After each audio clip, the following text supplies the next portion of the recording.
जनवरी में तीनों आपराधिक कानूनों को लेकर गजट नोटिफिकेशन जारी किया गया था। 3 नए आपराधिक कानून 1 जुलाई 2024 यानी कि आज से देश में लागू होने हैं। तीनों नए कानून वर्तमान में लागू ब्रिटिश काल के भारतीय दंड संहिता, आपराधिक प्रक्रिया संहिता और 1872 के भारतीय साक्ष्य अधिनियम की जगह लेने वाले हैं। इन कानूनों के नाम है भारतीय न्याय संहिता BNS, भारतीय नागरिक सुरक्षा संहिता BNSS और भारतीय साक्ष्य अधिनियम BSA। ऐसे में आइए जानते हैं इन कानूनों में क्या बदलाव देखने को मिलने वाले हैं। नए कानूनों में नाबालिग के साथ दुष्कर्म करने वाले दोषियों को फांसी की सजा दी जा सकेगी। नाबालिग के साथ गैंगरेप को नए अपराध की श्रेणी में रखा गया है। राजद्रोह अब अपराध नहीं माना जाएगा। नए कानून में मॉब लिंचिंग के दोषियों को भी सजा दिलाने का प्रावधान किया गया है। इसमें कहा गया है कि जब 5 या उससे ज्यादा लोग जाति या समुदाय के आधार पर किसी की हत्या करते हैं तो उन्हें आजीवन कारावास की सजा मिलेगी। BNS 163 साल पुराने IPS की जगह लेने वाला है। इसमें सेक्शन 4 की तरह सजा के तौर पर दोषी को सामाजिक सेवा करनी पड़ेगी। अगर किसी ने शादी का धोखा देकर यौन संबंध बनाए तो उसे 10 साल की सजा और जुर्माना हो सकता है।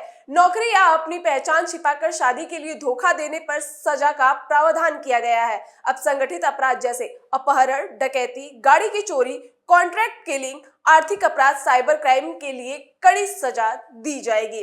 राष्ट्रीय सुरक्षा को खतरे में डालने वाले कामों पर भी सजा का प्रावधान किया गया है। BNS आतंकवादी कृत्य को ऐसी किसी भी गतिविधि के रूप में परिभाषित करता है जो लोगों के बीच में आतंक पैदा करने के इरादे से भारत की एकता, अखंडता, संप्रभुता या आर्थिक सुरक्षा को खतरे में डालती है। नए कानून में मॉब लिंचिंग पर भी सजा का प्रावधान किया गया है। मॉब लिंचिंग में शामिल व्यक्ति को दोषी पाए जाने पर उम्र कैद या मौत की सजा के साथ साथ जुर्माने की सजा भी मिल सकती है। BNSS 1973 के CRPC की जगह लेगा, जिसके जरिए प्रक्रियात्मक कानून में महत्वपूर्ण बदलाव होने वाला है। इसमें एक अहम प्रावधान विचाराधीन कैदियों के लिए है। अगर किसी को पहली बार आपराधिक माना गया है तो वह अपने अपराध की अधिकतम सजा 1/3 पूरा करने के बाद जमानत हासिल कर सकता है। इसकी वजह से विचाराधीन कैदियों के लिए तुरंत जमानत पाना मुश्किल हो गया है। हालांकि ये आजीवन कारावास की सजा वाले अपराधों को अंजाम देने वाले लोगों पर लागू नहीं होता है। BNSS में कम से कम 7 साल की कैद की सजा वाले अपराधों के फॉरेंसिक जांच अब अनिवार्य हो जाएगी।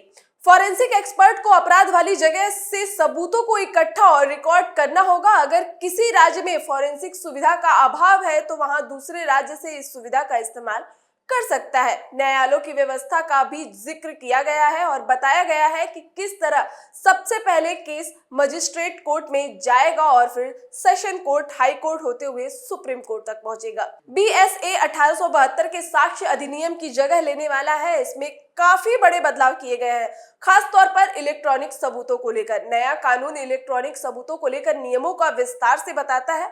इसमें द्वितीय सबूत का भी बात हुई है। अभी तक इलेक्ट्रॉनिक रिकॉर्ड्स की जानकारी एफिडेविट तक सीमित होती थी, लेकिन अब उसके बारे में विस्तृत जानकारी कोर्ट को देनी होगी। आसान भाषा में कहे तो कोर्ट को बताना होगा कि इलेक्ट्रॉनिक सबूत में क्या क्या शामिल है। ऐसे रोचक फैक्ट्स के लिए देखते रहिए AB9 TV न्यूज और सब्सक्राइब कीजिए हमारे चैनल को।